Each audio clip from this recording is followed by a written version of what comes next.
Olá, bom, hoje então a gente conversa um pouquinho sobre essa biografia do Trotsky escrita pelo Bertrand Patnaud. O Bertrand Patnaud é um professor da Universidade de Stanford, ele já publicou diversos outros livros também, é um autor premiado e tudo mais, mas se eu não me engano aqui no Brasil a gente só tem dele, publicado até o momento, essa biografia aqui do Trotsky, que saiu por aqui então em 2014, o livro original saiu em 2009, e este livro traz o seguinte subtítulo, olha só, Exílio e Assassinato de um Revolucionário. Essa é a tradução, né? Em inglês, né, no original, o subtítulo é simplesmente Downfall of a Revolutionary, ou seja, a queda de um revolucionário, mas enfim. Dá um pouco mais de drama, né? Isso aqui, exílio e assassinato de um revolucionário, mas tudo bem. Procurando informações na internet a respeito deste livro e desse autor e tudo mais, eu encontrei diversas pessoas elogiando bastante este livro por dar conta exatamente destes anos de exílio no México.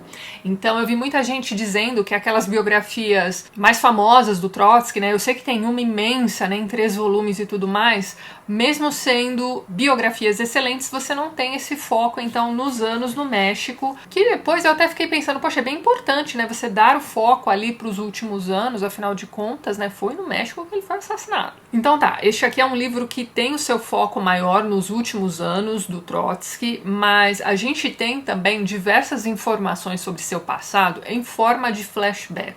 Então este aqui é um livro que funciona em média res, ele vai começar num momento bem crítico dos últimos anos de Trotsky, que é ali então um grande atentado que ele sofreu, né? Ele começa ali então mostrando pra gente realmente o que estava acontecendo durante esse atentado, e tudo vai ser mostrado aqui pra gente de um jeito bem cinematográfico mesmo, né? Inclusive este aqui é um livro que tem meio que um ritmo de filme de ação, eu diria. Tem muita coisa acontecendo na vida do Trotsky, e mesmo quando ele está, sei lá, passeando no jardim cuidando de seus coelhinhos, a gente tem esses flashbacks, né, que vão dar conta ali dos seus anos como revolucionário, seus anos de juventude, seus anos com Lenin, etc. Então, tá tudo aqui no livro. De uma forma ou de outra, os grandes acontecimentos da vida do Trotsky estão aqui, certo? Pois muito bem. Este atentado que ele sofre, né, ele e a esposa, aliás, a Natália, acontece ali dentro da casa que ele habitava, lá no México, que era inclusive uma casa cedida pelo Diego Rivera. Inclusive agora eu não me lembro se a casa era do Diego ou da Frida Kahlo, mas enfim. Os dois eram casados, os dois eram trotskistas, e a gente tinha ali então esses dois cedendo essa casa. Inclusive o Diego Rivera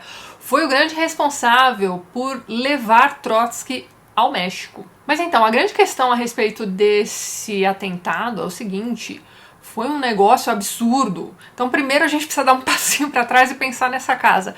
Essa casa era uma casa de esquina. Então eu fiquei pensando, cara, como assim? Você traz para o seu país uma figura como Trotsky e você dá abrigo, né, dá asilo a ele em uma casa de esquina.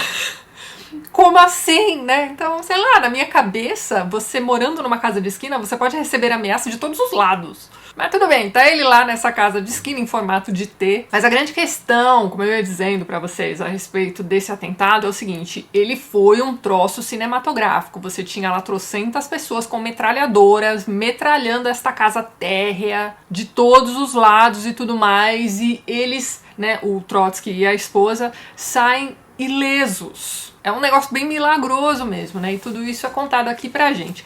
Logo após a cena, a gente tem o próprio narrador, né, o biógrafo, enfim, né? A gente tá falando de uma biografia, este é um texto não literário, portanto, né, enfim, é o próprio autor dizendo, né? Ele vai deixar claro pra gente que muito se desconfiou na época desse atentado, né? Porque como assim, né? Os dois velhinhos, eles já eram idosos, conseguiram sair ilesos de metralhadas. Então o que se dizia naquela época é que provavelmente esse atentado teria sido forjado pelo próprio Trotsky. E aí você já começa achando a história bem estranha, né? Então você tem esse autor que em alguns momentos vai dizer assim, não, a culpa é do Stalin, e dali a pouco ele vira pra você e diz assim, mas será que não foi forjado pelo próprio Trotsky? Então este é um livro que meio que foi escrito em picos. Então você vai duvidar e acreditar naquilo que você está lendo em diversos momentos. Eu achei isso bem interessante. Inclusive foi isso que me prendeu na leitura deste livro. Ele é um livro relativamente curto, ele tem ali cerca de 350 páginas e é realmente, como o próprio blurb aqui na capa diz, né, impossível parar de ler, uma biografia fascinante de tirar o fôlego. É bem por aí mesmo, aquele tipo de livro que quando você entra na leitura fica difícil parar, mesmo porque tem aquela questão da escrita lembrar ali alguma coisa de, né, cinematográfica, etc, que eu já havia comentado com vocês. Mas então, vamos continuar. Depois de contar esse episódio deste atentado, a gente vai ter o início ali dos flashbacks. Só lembrando que este é um atentado que acontece em 1940 e depois a gente tem finalmente um homem de Stalin infiltrado ali na segurança de Trotsky que vai matá-lo neste mesmo ano, certo? E por favor, gente, não me reclamem de spoiler em vídeos sobre biografia. Trotsky morreu, você sabe que ele morreu, certo? Pois então. Depois daquela primeira cena, a gente volta pro passado do Trotsky e a gente vai acompanhar histórias da sua juventude, o período que ele foi preso na Sibéria, como ele fugiu da Sibéria, o seu desenvolvimento como intelectual marxista, os panfletos que ele fazia. A gente acompanha aqui rapidamente também a Revolução Bolchevique, a gente tem ali também alguns vislumbres sobre a amizade dele com Lenin, amizade dessa que, né, ao longo dos anos foi, né, sofrendo aí alguns baques. A gente tem inclusive aqui um momento bem interessante em que morre Lenin, Stalin manda avisar o Trotsky, mas diz assim pra ele, ó, você não precisa vir não, viu? Fica aí. E você tem toda a população esperando o Trotsky chegar ali ao velório de Lenin, e cadê Trotsky? Não foi.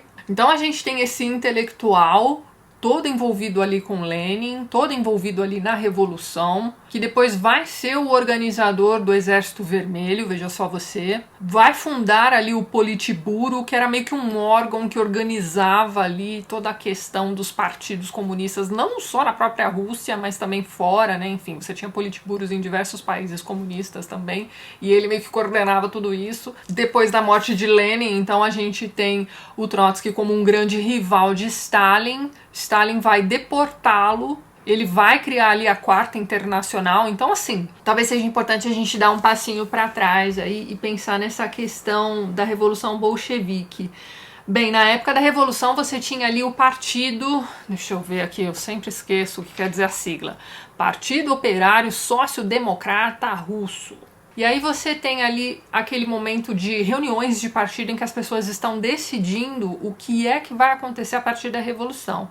Então você tem, por exemplo, os bolcheviques, que eram ali a maioria, liderada pelo Lenin, e você tem os mencheviques, que eram, por sua vez, a minoria. E eles eram contra Lenin. Eles não queriam, por exemplo, uma revolta armada. Eles queriam uma revolução moderada, prezando pela democracia, aquela coisa toda, e os bolcheviques não, eles realmente queriam uma revolta armada. E você tem também uma outra questão bem importante. Os integrantes da minoria desse partido, né, os mencheviques, se opunham a Lenin quando ele propôs que o partido deveria ser liderado por uma elite revolucionária profissional, olha só isso. E essa elite deveria se dedicar exclusivamente ao ativismo político, né? Porque, que é isso, né? Intelectual não trabalha.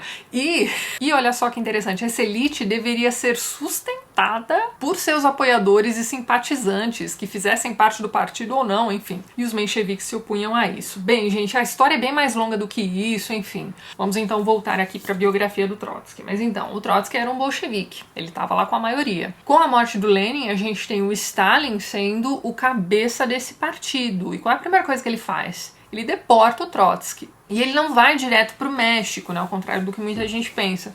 Ele passou pela Turquia, pela Noruega, pela França. E uma coisa interessante que este biógrafo faz aqui é mostrar pra gente que em cada um desses países por onde ele passou, ele deixou dívidas imensas. Então, assim, quando você é deportado, pelo menos aqui no caso do Trotsky, né, isso não queria significar que, sei lá, os chefes de estado desse país que vão recebê-lo vão sustentá-lo. Ele precisava trabalhar de alguma forma. Enfim, ele foi pipocando então nesses países, deixando dívidas imensas, foi parar no México a convite do presidente, que foi convencido então a dar guarida a Trotsky e sua família pelo Diego Rivera. E aí tem uma coisa muito interessante aqui a respeito desse Diego Rivera, que é o seguinte, aqui nesse livro ele é retratado desta forma, tá, gente? Eu não li ainda a biografia da Frida, muito menos de Diego Rivera, tá? Mas então, ele é retratado aqui neste livro como este artista que fazia murais. E a obra dele tinha sempre essa preocupação social, socioeconômica, política, etc. Ele era muito famoso em sua época, mas assim, uma coisa que me deixa meio abismada é o quão influente político ele era naquela época. A ponto dele chegar pro presidente de seu país e dizer assim, ó, vamos mudar a guarida aí pro nosso amigo Trotsky. E convencer esse presidente a fazer isso. Então, assim, me causa uma certa estranheza. Eu não sei se são os dias de hoje, né, em que um artista, sei lá, eu não consigo imaginar nenhum artista indo ao nosso presidente dizendo assim, olha só, faça isso, e o presidente dizendo assim, tá bom, vamos trazer aí o Trotsky. Então tá aí uma lacuna que eu preciso preencher com outras leituras, não é mesmo? Mas então, este livro aqui dá a impressão de que foi bem assim, entendeu? Diego Rivera deu essa ideia, o presidente comprou essa ideia, trouxe Trotsky para o México. Pois muito bem. Ele vai ser instalado, então, numa cidadezinha no interior, ali, como eu disse para vocês, na casa, né, da esquina, enfim. Então ele fornece essa moradia, ele vai apresentar o Trotsky para pessoas influentes ali no México e tudo mais, os grandes intelectuais e etc. A gente vai ter ali também a própria Frida Kahlo tendo um caso com o Trotsky, isso é bem detalhado aqui nesse livro também. Em alguns momentos eu fiquei com a impressão de que o autor se demora um pouquinho demais contando pra gente as histórias desses personagens coadjuvantes, digamos assim, entendeu? Então, tem várias e várias páginas dedicadas a esse caso com Frida Kahlo, mas a gente sabe que tem um motivo para isso, né? É por conta deste caso com Frida Kahlo que o Diego Rivera começa a torcer o nariz para Trotsky. E o autor do livro vai deixar claro também que existia também uma questão de Diego Rivera querer muito ser ali um político, né? Atuar no governo mesmo, enfim, se candidatar a alguma coisa e tudo mais. Só que o autor, de novo, né, volta a contar sobre a vida de Diego Rivera e ele vai contar pra gente que ele era um comunista estranho, porque ele nunca tinha lido nada. Então, assim, ele não conhecia a obra de Marx e Engels, ele nunca tinha lido nada do Trotsky. Então, assim, ele se empolgava com as notícias que ele lia de jornal. Mas pelo que o autor do livro mostra pra gente, aparentemente esse Diego Rivera se contentava com as manchetes, entendeu? Então assim, ele era um cara muito empolgado, ele se definia como trotskista, mas ele não conhecia a fundo nada daquilo, entendeu? Achei curioso esse retrato de Diego Rivera aqui neste livro. Eu ainda não li aquela biografia da Frida Kahlo, né? Enfim, espero que lá eu preencha aí algumas dessas lacunas, como eu já disse pra vocês. Mas então, o fato é que este livro, então, se demora um pouco na vida pessoal, particular de Trotsky também. Então, além da gente saber a respeito desse caso que ele teve com Frida Kahlo, a gente fica sabendo também de suas escapadas românticas, entre muitas aspas, com as mocinhas do vilarejo, né? Então, apesar de ser um senhorzinho de certa idade, ele se divertia como ele podia ali naquele vilarejo, não é mesmo? Isso é contado aqui pra gente. Além disso, a gente percebe que o autor teve uma certa preocupação em humanizar esta pessoa, esta figura. Então, o livro vai mostrando pra gente, por meio desses flashbacks, todas as minúcias, tudo o que aconteceu para que ele se visse ali no México. Como eu já disse pra vocês, a gente vai ter aqui detalhes de sua vida política, de sua vida familiar também. A gente vai ler aqui nesse livro também sobre como, apesar de Stalin ter permitido sua deportação, prejudicou bastante a vida ali de seus familiares que ficaram, então muitos deles foram torturados e mortos. E depois a gente vai vendo também que o Stalin se arrepende amargamente de ter apenas deportado o seu ex-amiguinho. Mas então, o livro também mostra como ele tinha não só o apoio dos mexicanos, mas também de diversos políticos americanos, né? Você tinha ali alguns partidos mais voltados para o socialismo na América também, que apoiavam o Trotsky. E uma vez no México, né, lembra que eu disse para vocês que ele deixou, né, dívidas imensas aí nos outros países? Quando ele começa a cair das graças, né, do Diego Rivera, ele se vê ali uma certa dificuldade financeira, não é mesmo? Então ele tenta de todas as formas se manter como intelectual. Então ele tenta ser colunista ali de diversos jornais e não consegue. Ele tenta também escrever livros e tudo mais, né? Ele tem ali uma editora que paga ali uns adiantamentos para ele, então ele vai publicando livros de filosofia, livros autobiográficos, e ele tem também uma função de biógrafo, né? Então ele escreve uma biografia de Lenin e na sequência a editora pede ali para encomenda com ele uma biografia de Stalin. Aí você para e pensa na situação da pessoa que teve sua vida e a de sua família destruída por Stalin, tendo que escrever uma biografia desta figura. Então a gente vai acompanhar aqui este momento nada agradável da vida de Trotsky também neste livro. Então depois deste panorama da vida de Trotsky, de como era a sua rotina ali no México e tudo mais, a gente volta para aquela cena do início do livro e aí a gente acompanha com mais detalhes esse atentado e a gente vai descobrindo então como é que aquele atentado se deu. Então no início do livro o autor joga pra gente a cena de ação e não explica muito bem o que é que está acontecendo. A gente tem só um vislumbre daquela cena. Pois muito bem. Mas ali pro final do livro ele vai explicar direitinho como é que se deu, qual foi o plano, quem é que estava envolvido, quem é que se infiltrou ali na segurança de Trotsky para que aquilo acontecesse. Enfim, não deu certo. Mas depois de um tempo a gente tem um outro homem de Stalin se infiltrando ali na segurança do Trotsky, que vai conseguir dar cabo então da vida dele. É um atentado atentado não, né? É um assassinato bastante estranho, então você tem uma cena muito bem contadinha, então o momento em que ele estava no jardim cuidando de seus coelhinhos, conversando com a esposinha, indo até o seu escritório e tudo mais, conversando com uma pessoa da segurança que estava lá com ele, enfim, tratando de assuntos sérios, e de repente essa pessoa pega um objeto, que eu imagino que seja um cortador de gelo, e dá-lhe ali com aquele cortador de gelo na cabeça de Trotsky. E aí a gente acompanha toda uma cena dramática dele ainda vivo, consciente, conversando com a esposa, pedindo ali às pessoas que o socorrem para cuidarem da esposa na ausência dele e tudo mais. Então assim, é uma cena bastante chocante. Ele é internado, passa um tempo em coma e tudo mais, mas ele não aguenta, né? Enfim. É um final realmente bastante trágico, bastante dramático para essa vida. E mais aqui para o final do livro, né, se ficou alguma dúvida a respeito do retrato feito de Trotsky aqui, a gente tem exatamente aqui nos últimos parágrafos o autor contando para a gente a respeito de Saul Bellow, que era aquele autor judeu que ganhou o Nobel de Literatura e tudo mais. Eu ainda não li nada do Saul Bellow, mas eu tenho algumas coisas dele por aqui. Então, ele era trotskista e ele consegue, jovenzinho, se infiltrar ali naquele hospital para ver Trotsky e tudo mais. Então ele consegue fingir que ele era um jornalista e tudo mais, e ele vai até lá. E o Saul Bellow também entra em contato com um rapaz chamado Glotzer. E esse Glotzer foi um jornalista americano meio que responsável por levar o trotskismo para a América. E aí eu vou ler aqui esses últimos parágrafos para vocês terem uma ideia, olha só. Voltando os olhos para Trotsky e o trotskismo, da perspectiva de agosto de 1991, quando a história dobrou uma esquina, Glotzer não conseguiu superar uma profunda sensação de desperdício. O que aconteceu em 1991? Mas vamos lá o que dizia Glotzer. Muitas coisas que escrevemos e dissemos nos anos 30 eram simplesmente bobagens. Escreveu ele para o romancista Saul Bellow. E aí a gente continua. Ó. Bellow nunca foi tão comprometido ideologicamente como membro do partido como Glotzer, e seu trotskismo morreu junto com Trotsky. Meio século mais tarde, quando a União Soviética se desintegrava, o escritor ficou sabendo pela primeira vez, ao ler as memórias do próprio Glotzer sobre Trotsky, de que maneira o homem que ele outrora venerara havia sido um outsider ao bolchevismo até 1917. De que maneira suas ações como líder bolchevique o transformaram num prisioneiro do mito de outubro, como uma revolução dos trabalhadores, e de que maneira, em seu último exílio, ele transformara seus seguidores em prisioneiros desse mito também. Continuamos.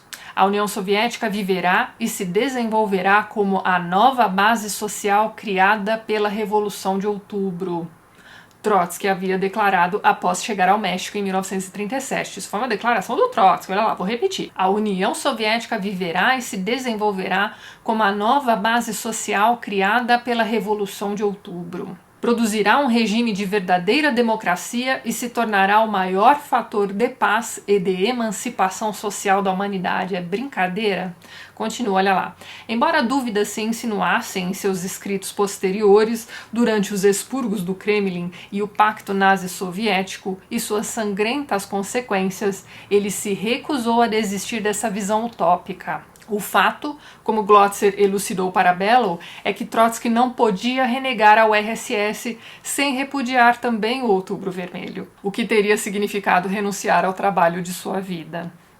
Em vez disso, à medida que suas perspectivas se tornavam mais sombrias e os assassinos a mando de Stalin se aproximavam, ele continuou reafirmando sua fé absoluta no dogma do marxismo e apontando para um glorioso futuro soviético. Otimismo era a única coisa que ele tinha de verdade. E é isso. Este é o retrato de Trotsky pintado aqui neste livro, minha gente. Além dessa questão de otimismo, fica claro aqui pra gente também aquela questão de que pela revolução vale tudo, não é mesmo? Inclusive cometer algumas atrocidades aí pelo meio do caminho. Olha, é um livro muito interessante, muito bem escrito, muito bem desenvolvido, não é uma leitura que canse. Os meus únicos poréns a respeito deste livro são ali realmente os focos, né, que o autor dá ali a determinados personagens coadjuvantes, né, correlatos ali à história de Trotsky. Em alguns desses momentos o autor se demora demais, isso na minha opinião também, mas é um baita de um livro bem escrito, que cumpre, né, aquilo que promete, né, então vai mostrar realmente a queda do Trotsky, mas o panorama que ele faz ali do passado dele até o momento em que ele se vê no México é bastante interessante, é bastante completo. Realmente ali, se você não sabe, por exemplo, o que é a Quarta Internacional, só um exemplo, tá, gente? Você vai precisar parar para dar uma pesquisada e depois você volta para a leitura, enfim. É um livro que entende que quem o está lendo já conhece a história da Revolução, então ele dá uma pincelada em alguns dos assuntos, tá? É isso que eu quero dizer. E volto a reforçar que esta é a única biografia de Trotsky que eu conheço, não li as outras, não posso recomendar outras a vocês, mas por favor, fiquem à vontade nos comentários para recomendar outras biografias dessa figura, outros complementos a respeito de Diego Rivera também, que é uma figura estranhíssima aqui nesse livro, gente. O retrato que foi feito dele aqui realmente não é nada lisonjeiro, viu? Mas é isso, deixo aqui a recomendação desse livro para vocês e vejo vocês nos próximos vídeos do canal. Um beijo grande e até mais.